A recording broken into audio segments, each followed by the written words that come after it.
The ballroom fell silent as the Duke of Ashbourne rose from his chair, his commanding presence drawing every eye in the glittering assembly. Lady Eleanor Blackwood sat frozen near the terrace doors, her cheeks still burning from the whispered ridicule that had followed her throughout the evening. She had come to London as a bride-to-be, only to be cast aside hours before her wedding for her own cousin. Now, as society's latest scandal, she expected nothing but scorn. But when the Duke's steel-grey eyes locked onto hers across the crowded room, and his voice rang out with unwavering certainty, "That woman sitting alone by the doors is the only woman I shall ever marry," Eleanor's world shattered and remade itself in a single breathtaking moment. If you're listening to this story, don't forget to hit the like button, subscribe to the channel, and tell me in the comments which part of the world you're hearing this story from. I want to know how far it has travelled. London, 1815. The season had never been more brilliant, nor more suffocating. Lady Eleanor Blackwood stood before the tall windows of Blackwood House in Mayfair, watching the morning mist rise from the perfectly manicured gardens below. At 22, she was considered fortunate, educated, accomplished, and soon to be married to one of the most powerful men in England. The Honourable Sterling Thornfield, heir to the Earl of Hartwick, had chosen her from among a dozen eligible ladies, and her family had been triumphant. "You should be smiling, Eleanor," her mother, Lady Blackwood, said from the doorway, her silk morning gown rustling as she entered. "In 3 days, you'll be the future Countess of Hartwick. Do you understand what that means for our family?" Eleanor turned from the window, managing a dutiful smile. "Yes, Mama, I'm very grateful." But gratitude felt like a stone in her chest. She had met Sterling Thornfield only 4 times before their betrothal was announced. He was handsome in a cold, classical way, fair-haired with pale blue eyes that seemed to look through her rather than at her. During their chaperoned meetings, he had spoken primarily of his family's legacy, their extensive properties, and the social obligations she would be expected to fulfill. He had never asked about her interests, her thoughts, or her dreams. Eleanor had tried to convince herself that affection would grow with time. Many marriages began as arrangements and blossomed into partnerships. She had read enough novels to know that love could surprise even the most practical of hearts. "Your cousin Rosalind arrives this afternoon," her mother continued, examining Eleanor's reflection critically. "She'll serve as one of your attendants. Isn't that lovely? The Thornfields have been most generous with the wedding arrangements.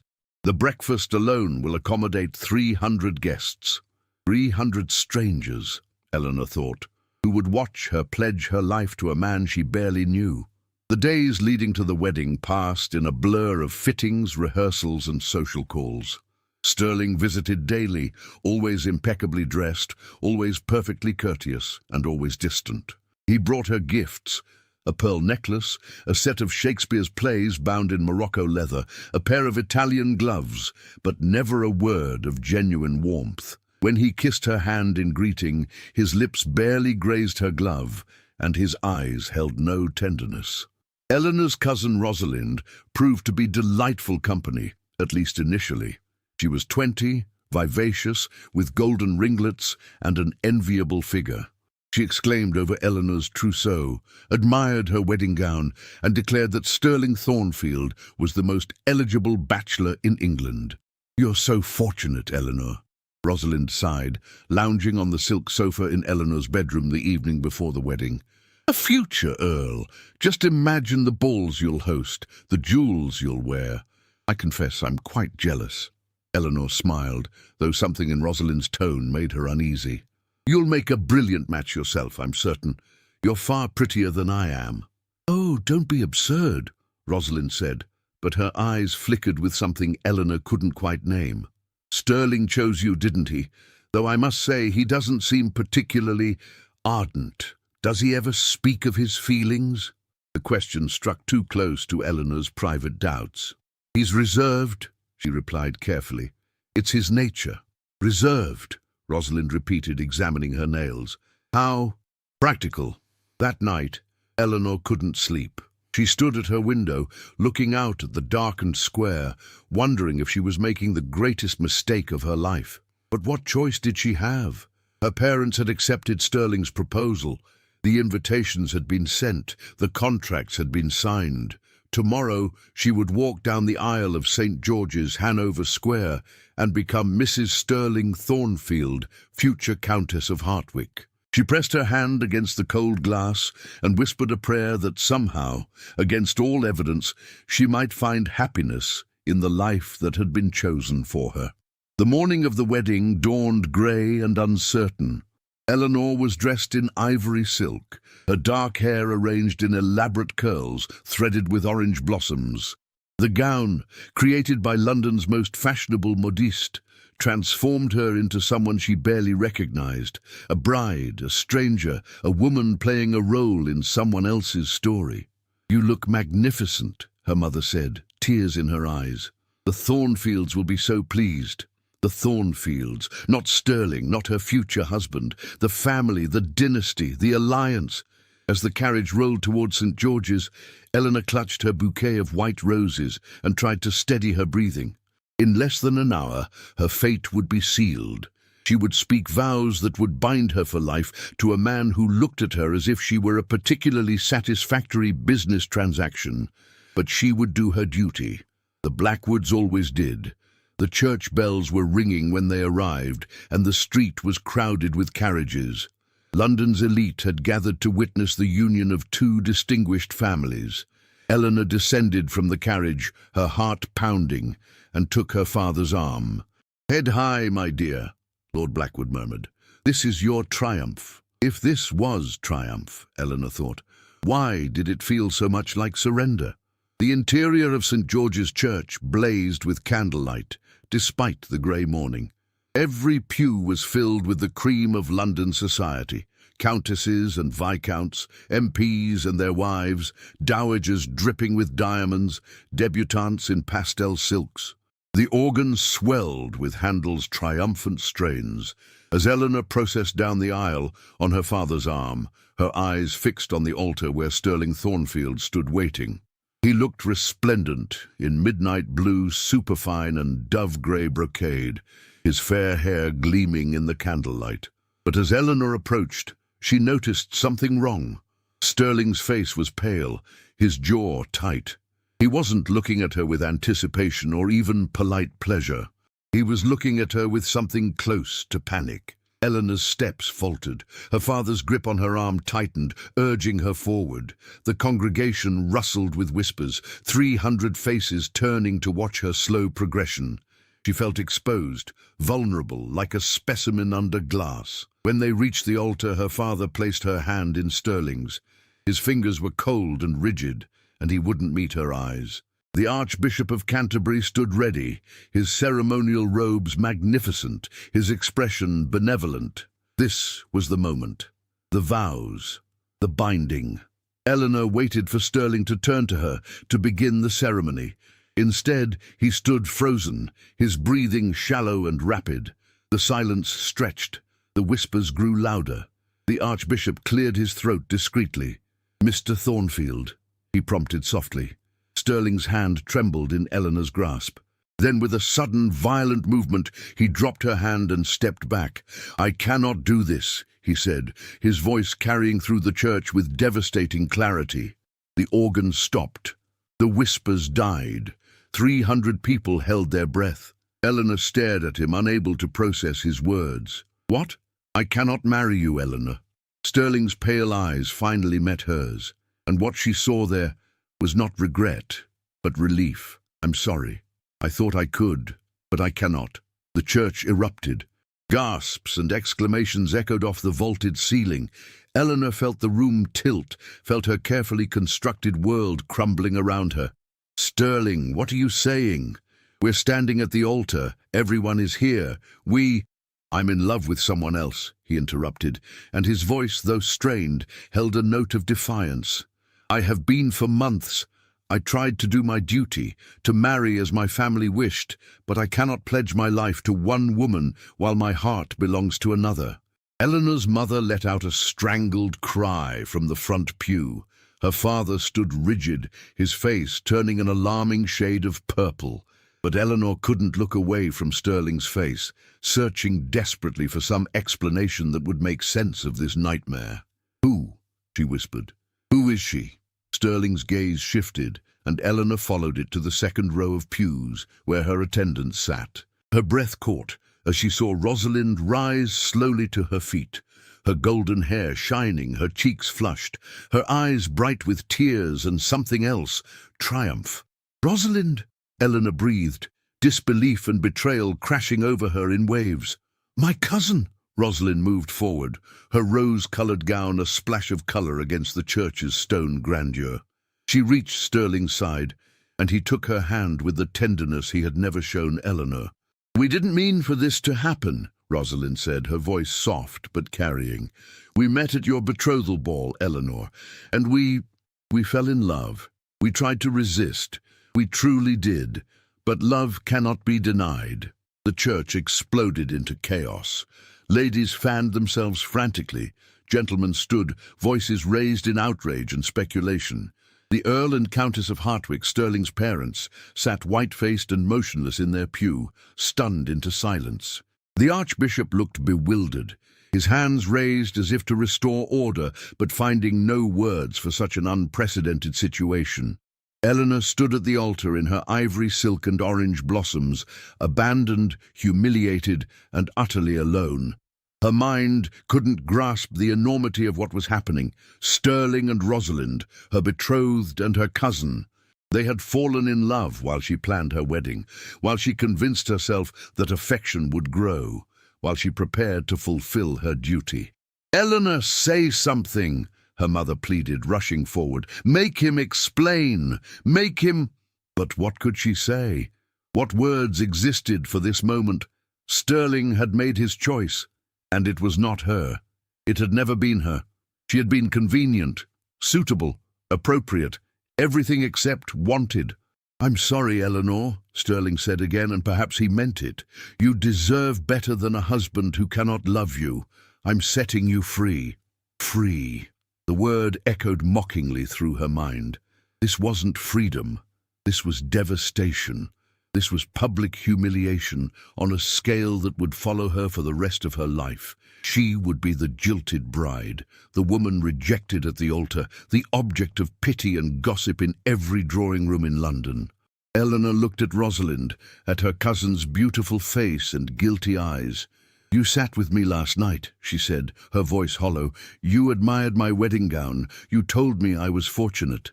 "I'm sorry," Rosalind whispered, tears spilling down her cheeks.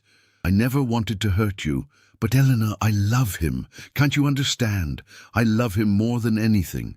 And there it was, the truth that cut deepest. Rosalind loved Sterling, and Sterling loved Rosalind. Eleanor was simply the obstacle to their happiness, the inconvenient promise that needed to be broken. Without another word, Eleanor turned and walked back down the aisle. Her parents called after her. The congregation stared, but she kept walking.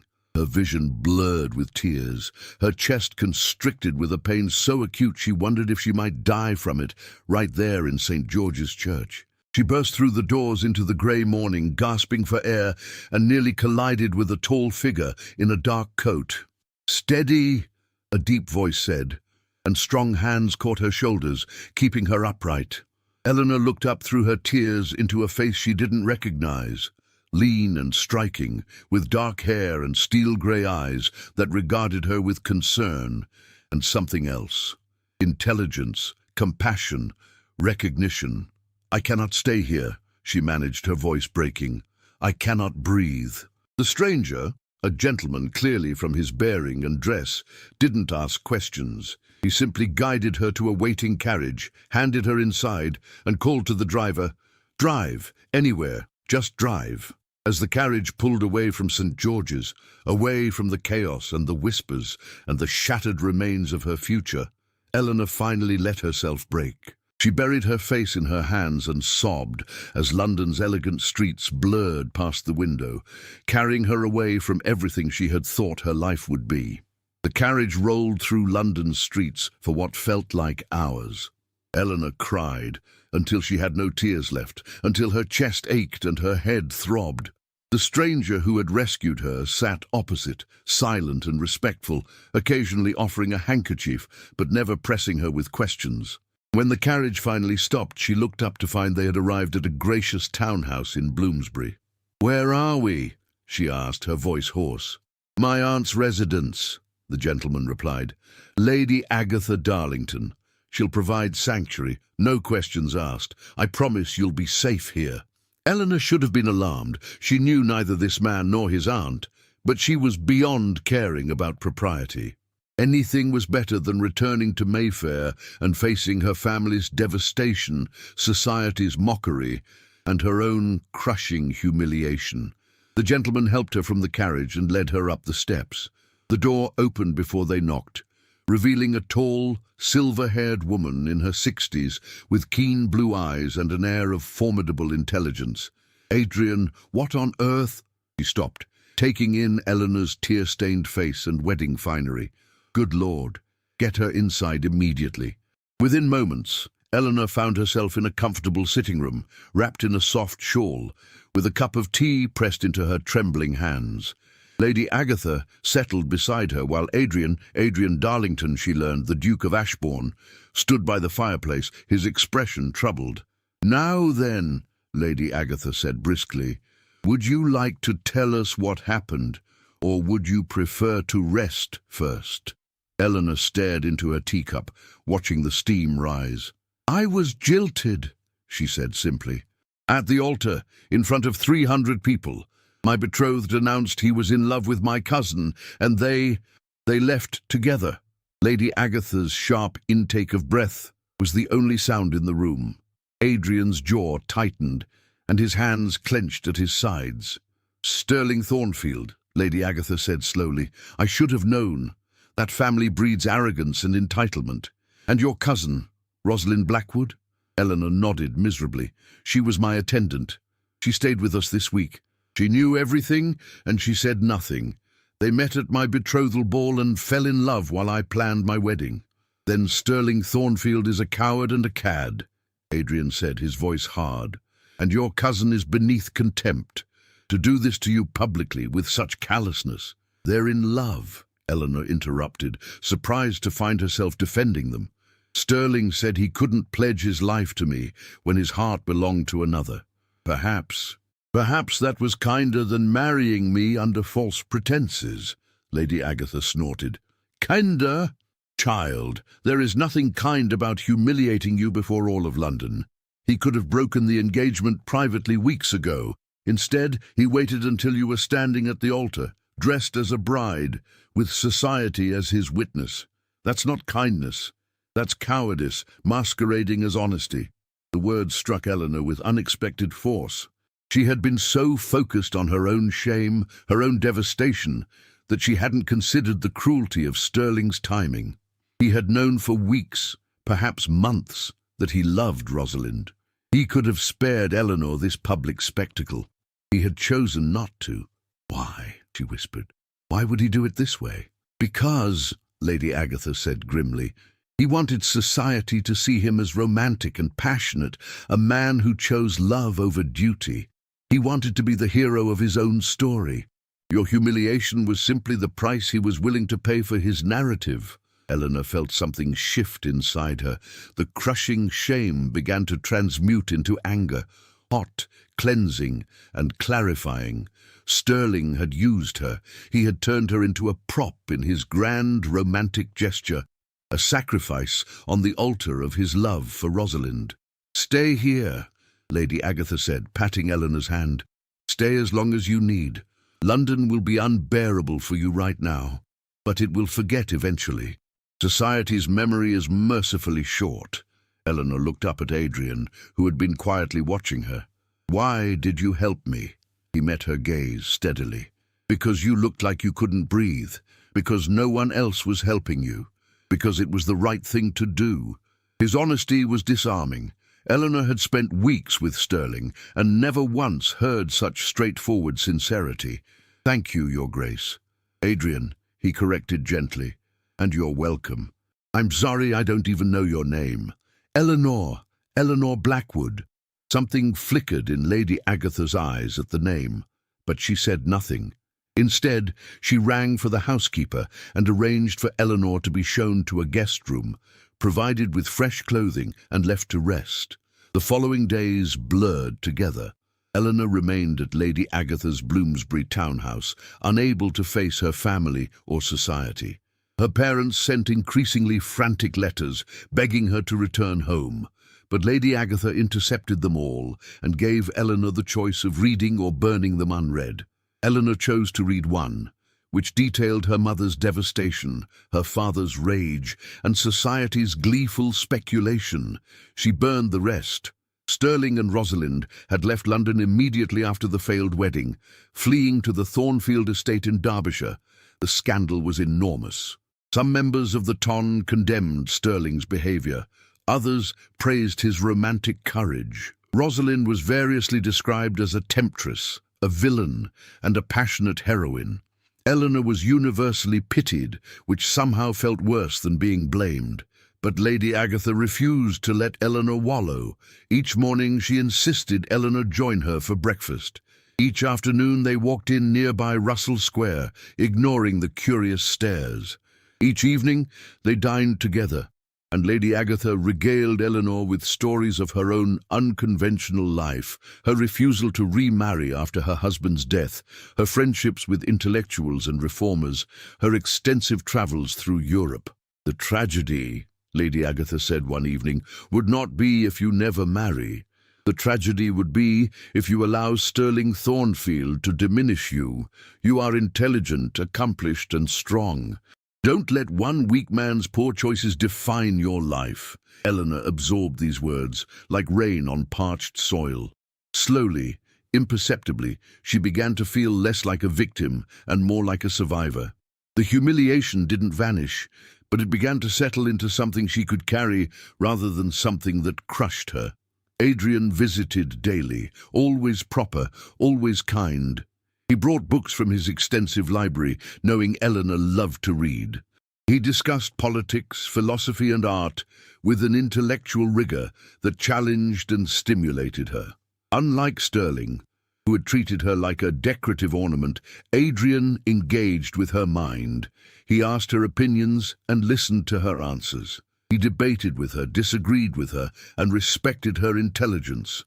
One afternoon, as they walked through Russell Square, Adrian said casually, "My aunt is hosting a small gathering next week. A few intellectuals, some writers, a philosopher from Edinburgh. Nothing grand. I thought you might enjoy it." Eleanor hesitated. "I'm not ready to face society." "This isn't society," Adrian assured her. "This is a group of people who care more about ideas than gossip. They won't judge you, Eleanor. They'll simply be glad to meet you." Something in his tone made her look at him more closely. "You've told them about me. I've told them you're brilliant and have been treated abominably. They're predisposed to like you." Despite herself, Eleanor smiled. "That's not fair. You're stacking the odds." "I'm ensuring you have a soft landing," Adrian corrected. "There's a difference." The gathering took place in Lady Agatha's drawing room the following Thursday. Eleanor dressed carefully in a simple lavender gown, borrowed from Lady Agatha's extensive wardrobe. She had no desire to wear anything from her trousseau. When she descended the stairs, she heard animated conversation and laughter. The guests were indeed unconventional. There was Mrs. Wollstonecraft Shelley, a sharp-eyed novelist, Dr. Thomas Pemberton, a physician who lectured at the Royal College, Mr. James Ashford, a Scottish philosopher, and Miss Caroline Hartley, a painter whose work had been exhibited at Somerset House.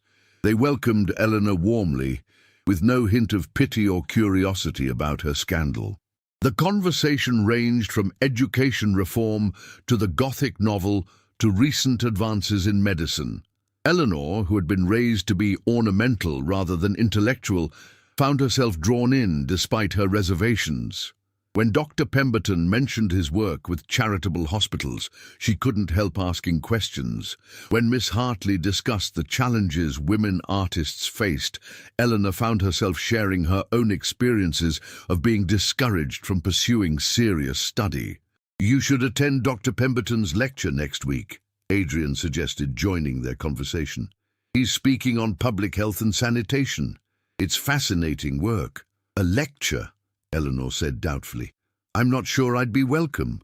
Why not? Dr. Pemberton asked, genuinely puzzled. The lectures are open to anyone interested. We need more women in the audience, frankly. Your perspectives would be valuable. It was such a foreign concept, being wanted for her mind, being considered valuable for her thoughts, that Eleanor felt tears prick her eyes. She blinked them back quickly, but not before Adrian noticed. He caught her gaze and smiled, a warm, genuine expression that made her heart skip inexplicably. As the evening ended and the guests departed, Lady Agatha pulled Eleanor aside. You see?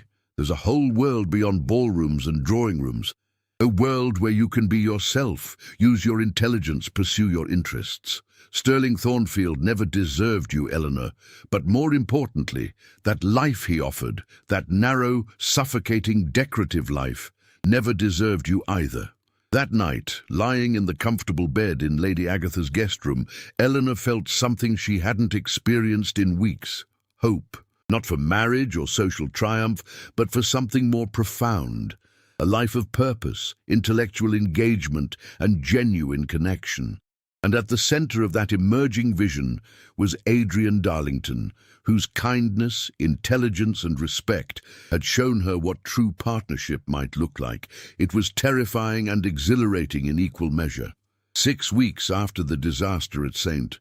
George's, London society prepared for one of the season's premier events, the Duchess of Devonshire's annual charity gala at Devonshire House. The event raised funds for foundling hospitals and was attended by everyone of consequence. Eleanor had not planned to attend. She had not planned to attend anything, but Lady Agatha had other ideas.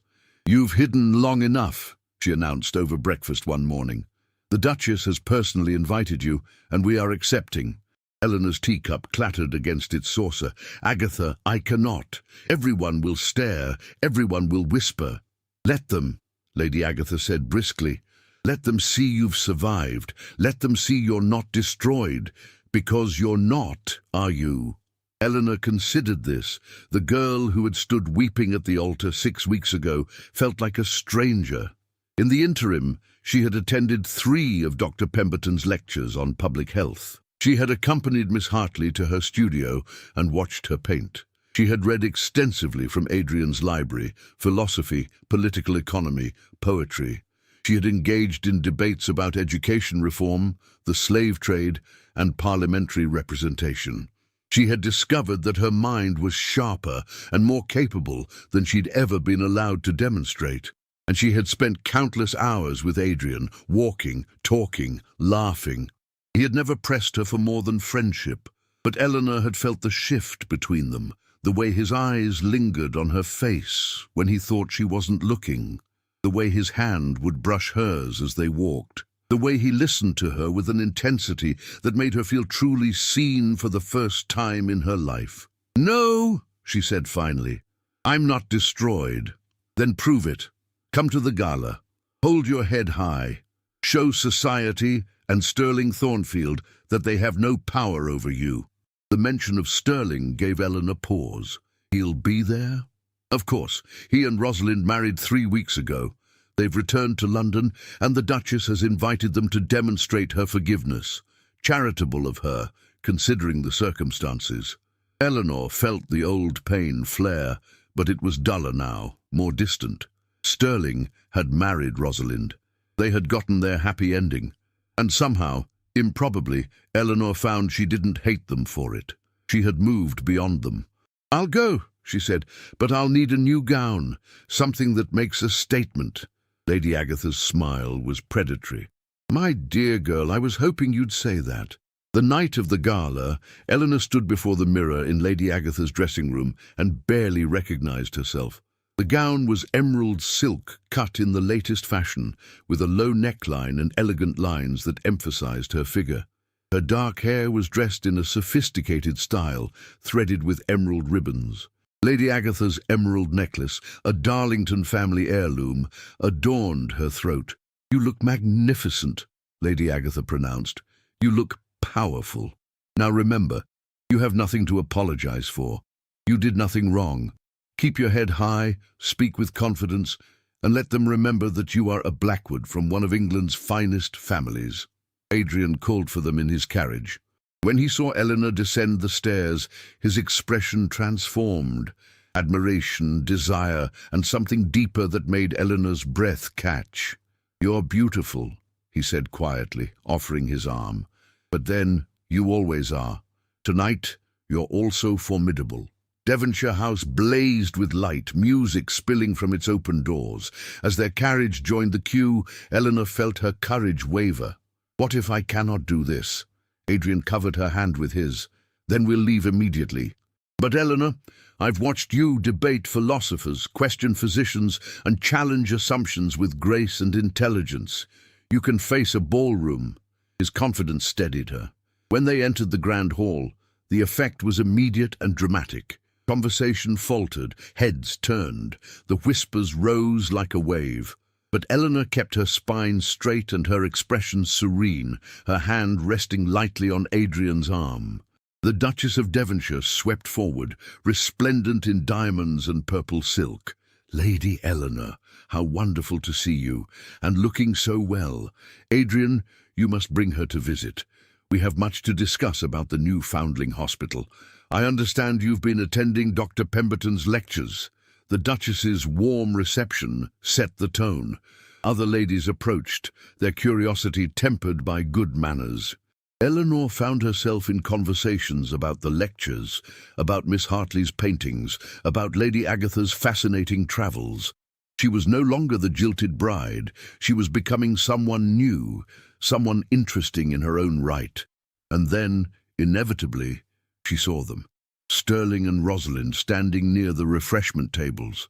Sterling looked much as he always had, handsome, cold, perfect. But Rosalind appeared different. She was still beautiful, but her smile seemed forced, and her eyes held a brittle quality. When she saw Eleanor, her face went white. Eleanor felt Adrian tense beside her. "We can avoid them," he murmured.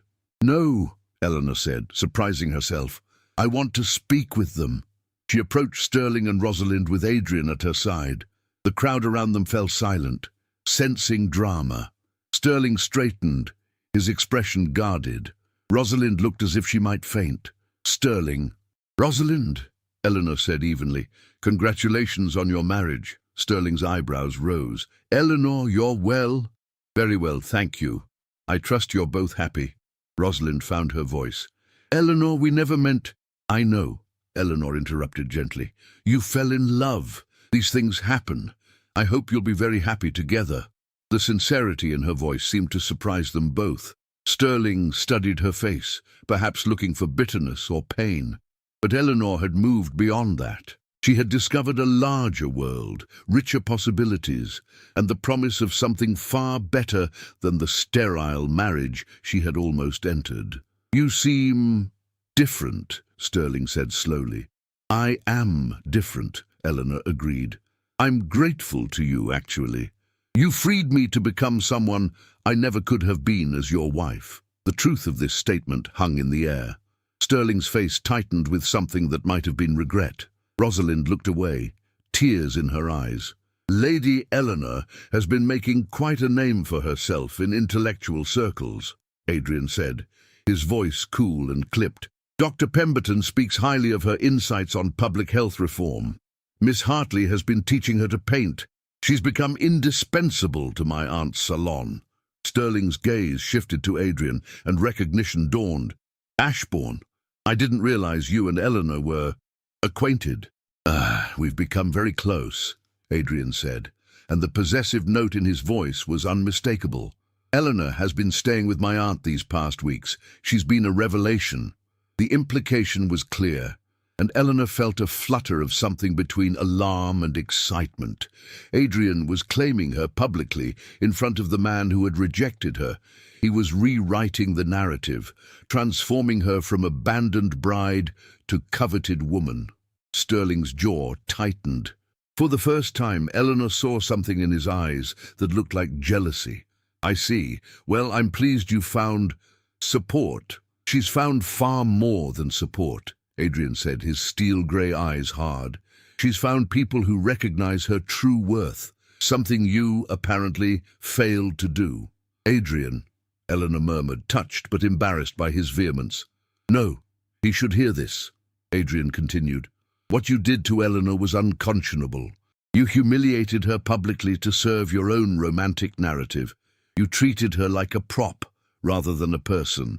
You don't deserve her gratitude or her forgiveness, but she's offering both because she's a better person than you'll ever be. The crowd around them had grown, whispers intensified, Sterling's face flushed with anger and shame.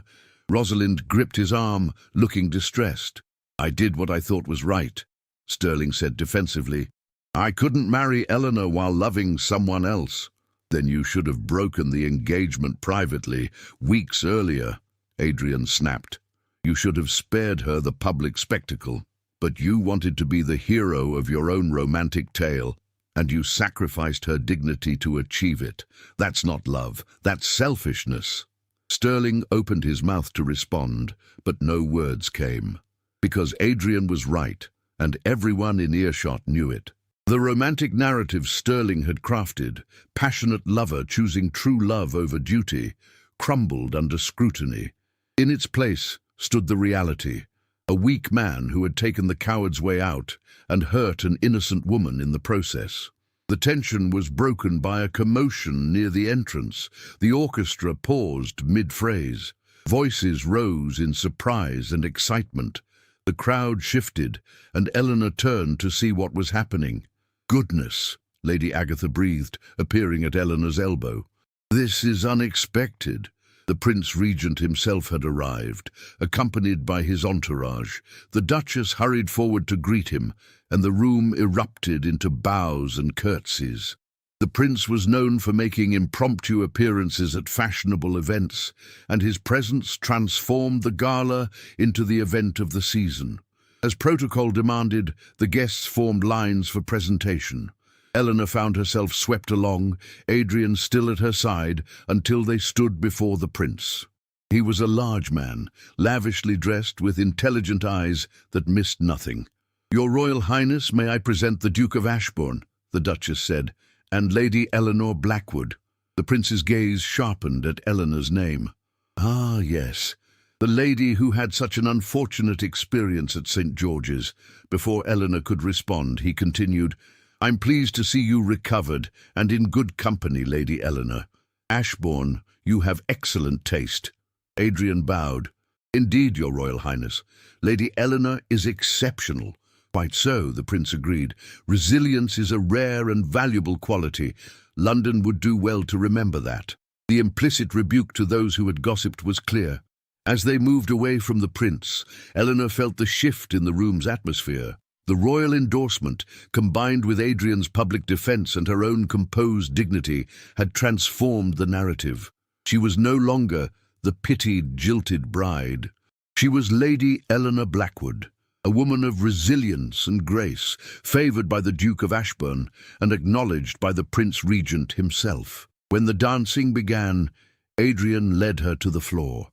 As they moved through the waltz, his hand warm at her waist, Eleanor felt the pieces of her new life clicking into place. "You defended me," she said softly. "You didn't have to." "Yes, I did," Adrian replied, his grey eyes intense. "Sterling Thornfield needed to hear the truth. And Eleanor, I need you to hear this. I care for you, deeply. These weeks with you have been the best of my life. You're brilliant and kind and strong. And I—" He stopped, seeming to struggle with words. The music swirled around them. The chandeliers glittered overhead. And in that moment, surrounded by the very society that had witnessed her humiliation, Eleanor felt only Adrian's arms around her and the promise in his eyes. "Eleanor," he said finally, his voice low and urgent, "I'm falling in love with you. I think I have been since the moment you looked at me outside St. George's with your whole world crumbling and still managed to ask for help. You're extraordinary, and I would be honored, so deeply honored, if you would consider allowing me to court you properly." Eleanor's breath caught. This was nothing like Sterling's cold proposal, delivered through her father as a business arrangement. This was passion and respect, desire and partnership. This was everything she had dreamed of and never expected to find. "Yes," she whispered.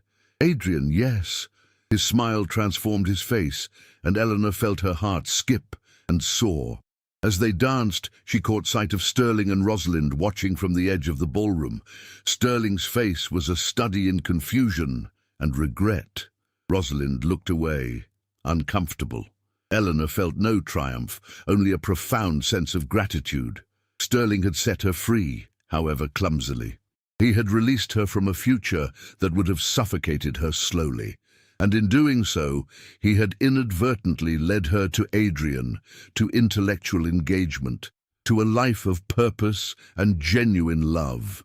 The waltz ended. The room applauded, and Adrian kept her hand in his, unwilling to let go. "There's something I need to do," he said suddenly. Before Eleanor could ask what he meant, Adrian turned to face the assembled guests. The room's attention focused on them immediately, the Duke of Ashbourne and the lady who had captured society's imagination. Adrian's voice rang out, clear and commanding. "Ladies and gentlemen, I hope you'll forgive this public declaration, but I find I cannot wait. Lady Eleanor Blackwood is the most remarkable woman I have ever known. She is intelligent, compassionate, and brave, and I want everyone here to know that she is the only woman I intend to marry. With her permission, I will be asking for her hand." The room erupted.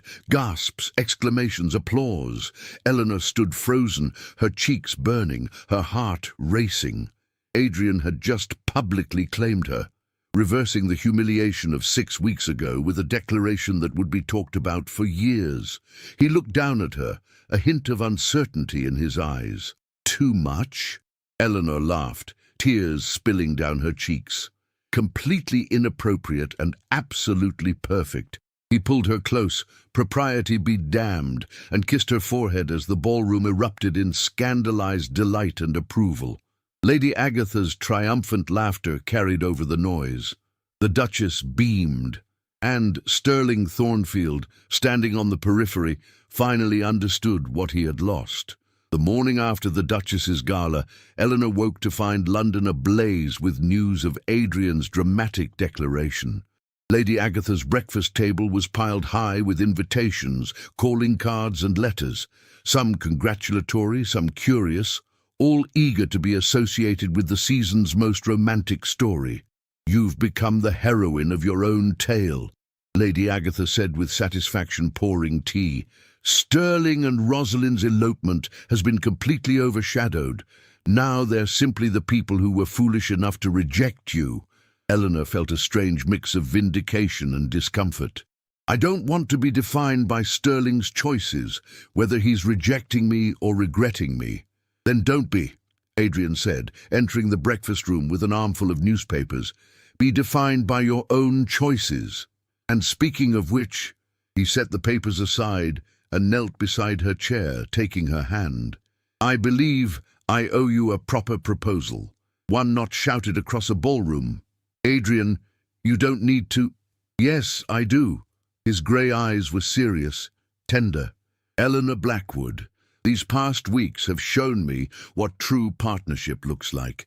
You challenge me intellectually, you inspire me morally, you make me laugh, you make me think, and you faced adversity with such grace and strength that I'm in awe of you. I love you, not the decorative wife you were raised to be, but the brilliant, passionate woman you truly are. Will you marry me? Will you be my Duchess, my partner, my dearest friend?" Eleanor felt tears slip down her cheeks. This was love, messy and sincere, respectful and passionate, offering not just position but genuine partnership. "Yes," she whispered. "Yes, Adrian, I will." He slipped a ring onto her finger, a beautiful sapphire surrounded by diamonds, glowing blue-grey like his eyes. Then he stood and kissed her properly, while Lady Agatha discreetly examined the invitations and pretended not to notice. The engagement was announced formally that afternoon. Eleanor's parents, who had been sending increasingly desperate letters, arrived at Lady Agatha's townhouse within hours. Lady Blackwood wept, though whether from relief or genuine emotion was unclear. Lord Blackwood looked stunned. "The Duke of Ashbourne," he kept repeating. "Eleanor, you're going to be a duchess, a duchess." "I'm going to be Adrian's wife," Eleanor corrected gently. "The title is secondary." Her father looked baffled by this distinction, but her mother understood. "You love him," she said, studying Eleanor's face. "You truly love him." "I do, Mamma, and he loves me, not for my connections or my suitability, but for myself." Lady Blackwood's eyes filled with tears. "I'm sorry, Eleanor. I'm sorry we pushed you towards Sterling without considering your happiness. We thought we were securing your future. Instead, we nearly destroyed it." The apology was unexpected and deeply moving. Eleanor embraced her mother, feeling a complicated tangle of forgiveness and remembered pain. "You did what you thought best, and perhaps everything happened exactly as it should." The wedding was planned for 8 weeks hence, to be held at Ashbourne's estate in Surrey rather than London. Eleanor wanted something smaller, more intimate, a celebration rather than a spectacle. The guest list was carefully curated: family, close friends, and the intellectual circle that had welcomed her so warmly. Dr. Pemberton was invited, as were Miss Hartley, Mrs. Wollstonecraft Shelley, and Mr. Ashford. These were people who knew Eleanor not as a scandal or a bride, but as an intelligent woman with valuable contributions to make. Their presence would define her new life far more than society's elite. Rosalind sent a letter 3 weeks before the wedding. It arrived in the afternoon post, and Eleanor stared at her cousin's familiar handwriting for a long moment before opening it. "Dearest Eleanor, I know I have no right to write to you, and you have every right to burn this letter unread, but I must try to explain, if only for my own conscience. When I met Sterling at your betrothal ball, something sparked between us immediately. I tried to ignore it. I told myself it was wrong, that you were my cousin, that I was betraying you.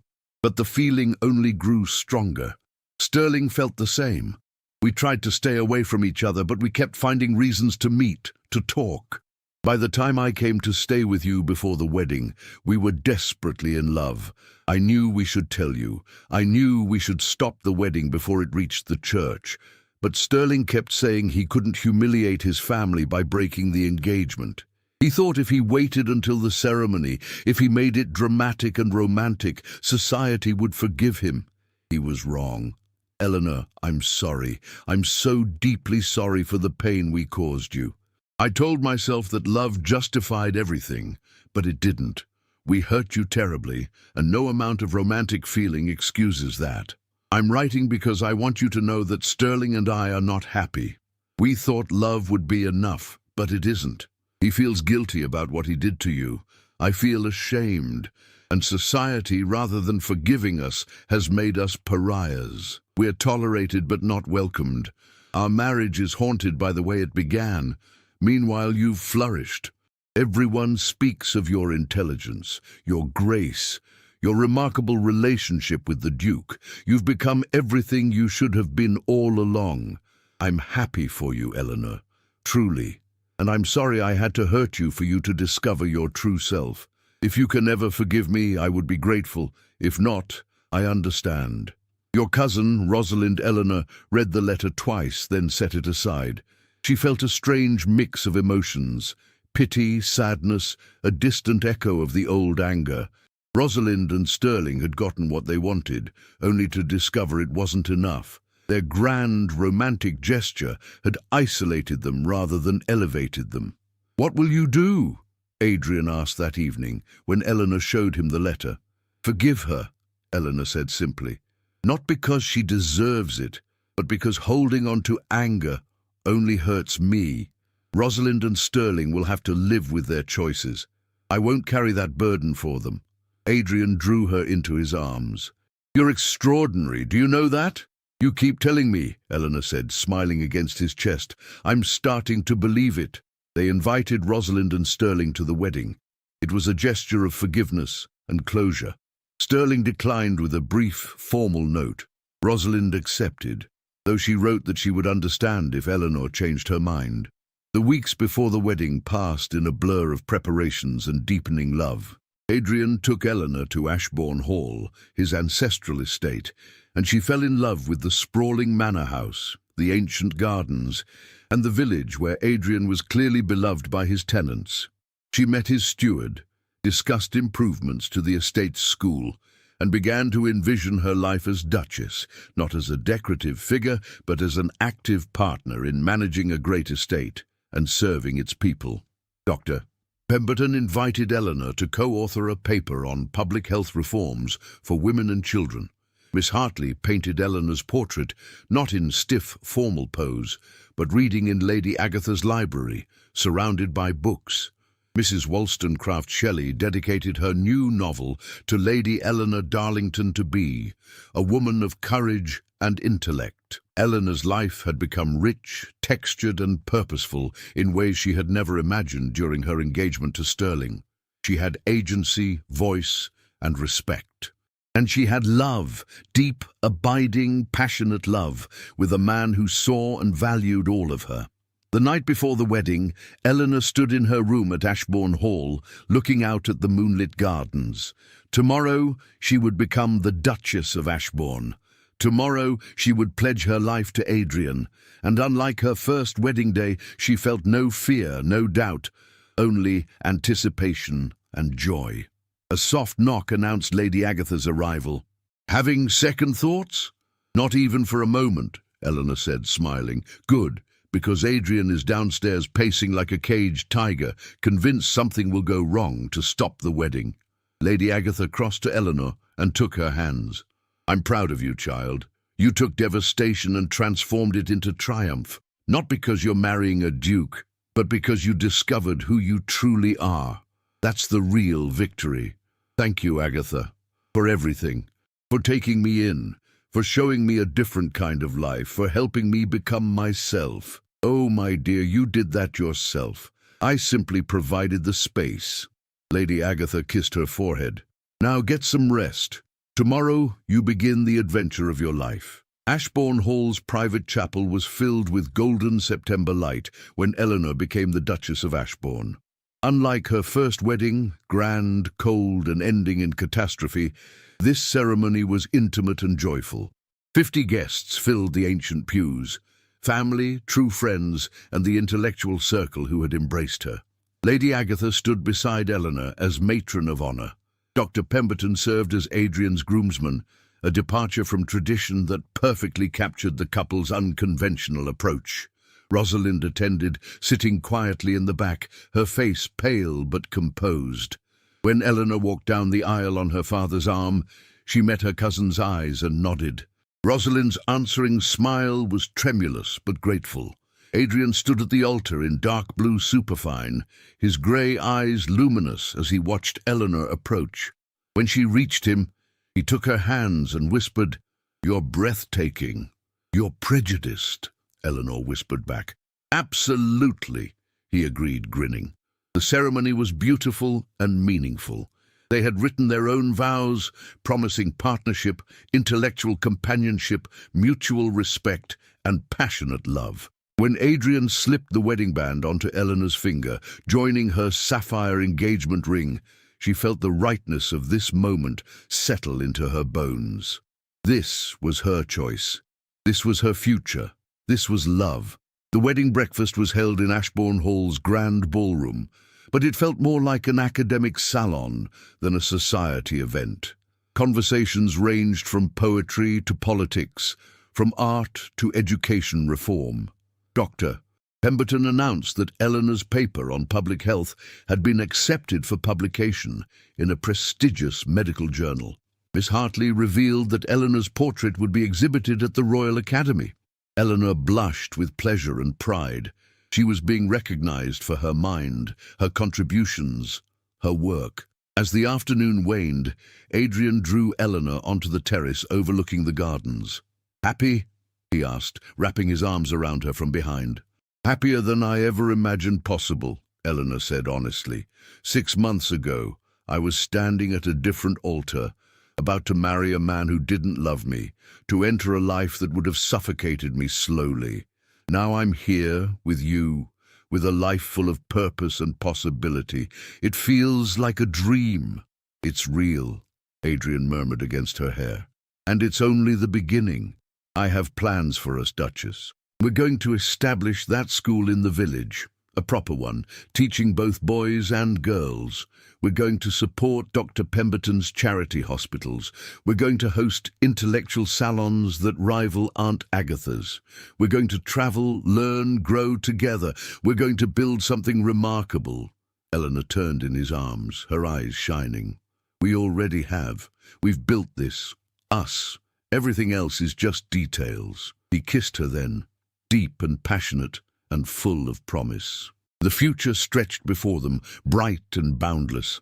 3 months later, Eleanor stood in the Ashbourne Hall Library, surrounded by books, papers, and correspondence. As Duchess, she had thrown herself into the work of the estate and her various intellectual pursuits. The village school was under construction, with Eleanor deeply involved in curriculum development. Her second paper, this time on education access for girls, was in progress.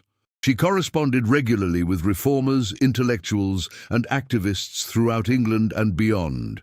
But today, she was preparing for a different kind of milestone. Dr. Pemberton had invited her to lecture at the Royal College of Physicians, an unprecedented honor for a woman, on the intersection of education and public health. She was simultaneously terrified and exhilarated. Adrian entered the library, carrying tea. "How's the lecture coming?"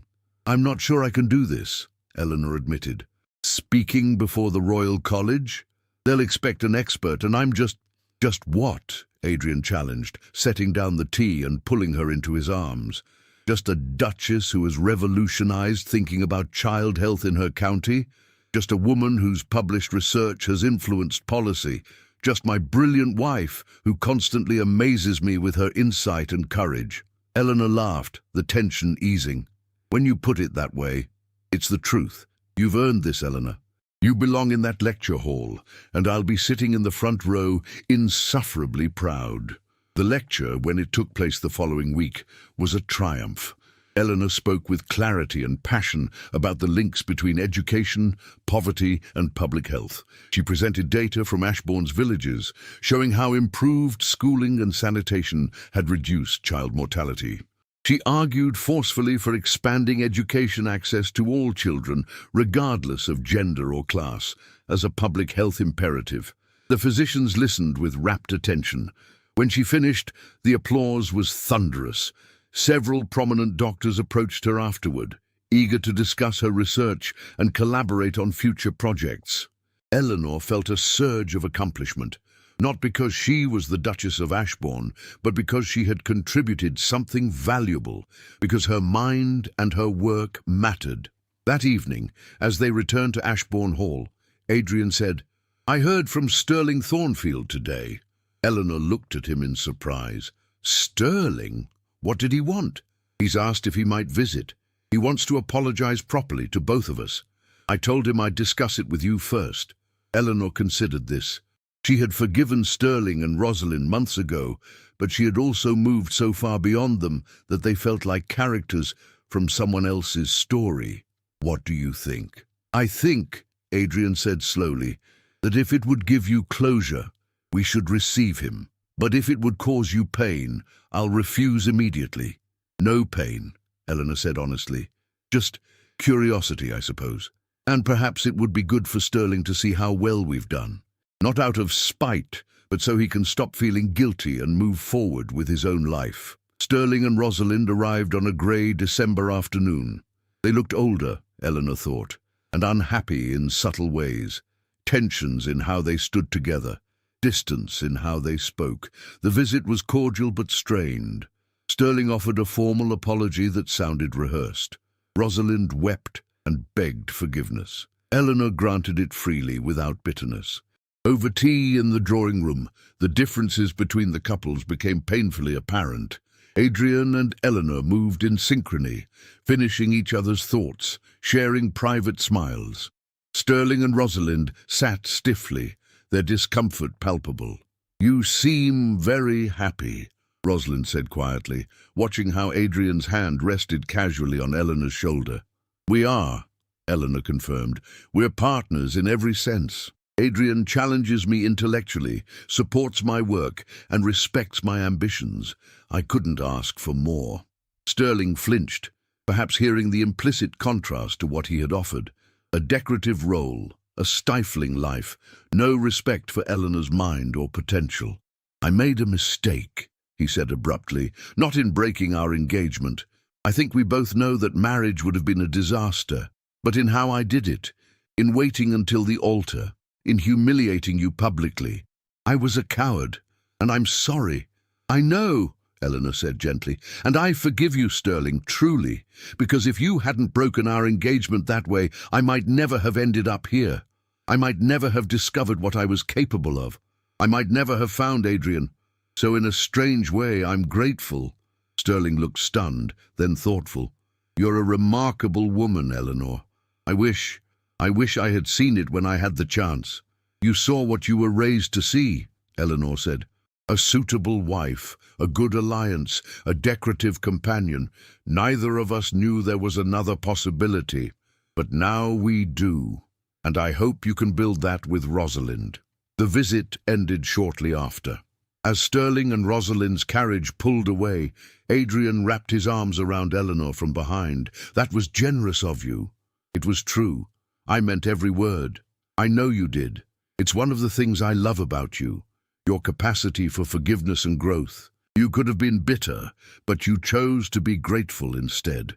Eleanor leaned back against her husband's chest, watching the winter landscape. "I choose gratitude every day, Adrian.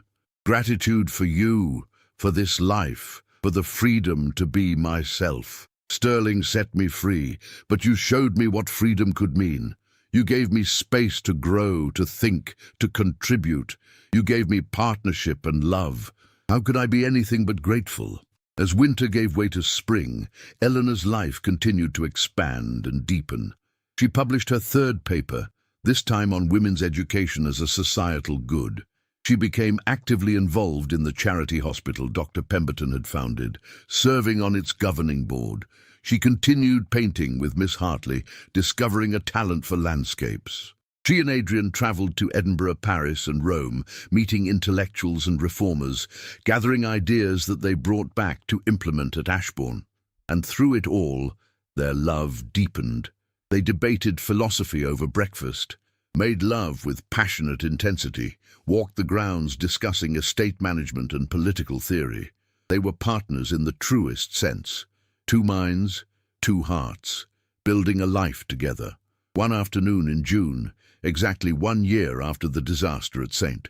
George's, Eleanor stood in the village school, now complete and thriving.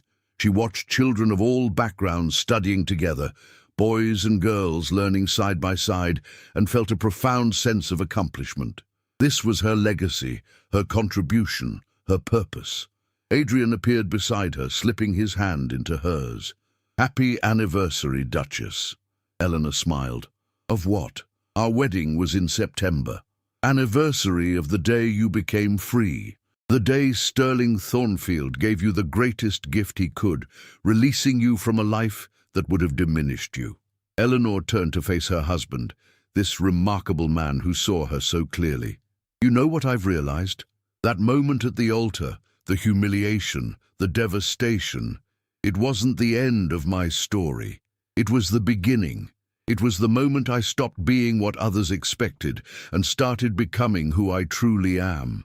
"And who is that?" Adrian asked, though his smile suggested he knew the answer. "A woman who thinks for herself, who contributes to the world, who loves deeply and is deeply loved in return, who chose her own path and built her own happiness." Eleanor rose on her toes and kissed him softly. "I'm the Duchess of Ashbourne, yes. But more importantly, I'm Eleanor Darlington. Scholar, reformer, wife, partner, friend. And I am exactly where I'm meant to be." Adrian pulled her close, his eyes shining with love and pride. "Bloom where you're planted," he murmured. "No," Eleanor corrected, smiling. "Bloom where you choose to plant yourself. That's the real freedom." And standing in the school she had helped create, surrounded by the children whose lives she was improving, wrapped in the arms of the man who loved and respected all of her, Eleanor Darlington, Duchess of Ashbourne, knew she had found not just happiness but something far more valuable, a life of purpose, meaning and authentic love. She had taken devastation and transformed it into triumph. She had chosen her own path and walked it with courage. And she had bloomed, brilliantly and completely, exactly where she chose to be. Thank you so much for listening to Eleanor's story. If you enjoyed this journey, please hit the like button and subscribe to the channel. I would love to hear from you in the comments. Where in the world are you listening from? Your support means everything, and it helps this channel grow. Until next time, remember that your story is never truly over. Sometimes the most beautiful chapters are the ones you write for yourself.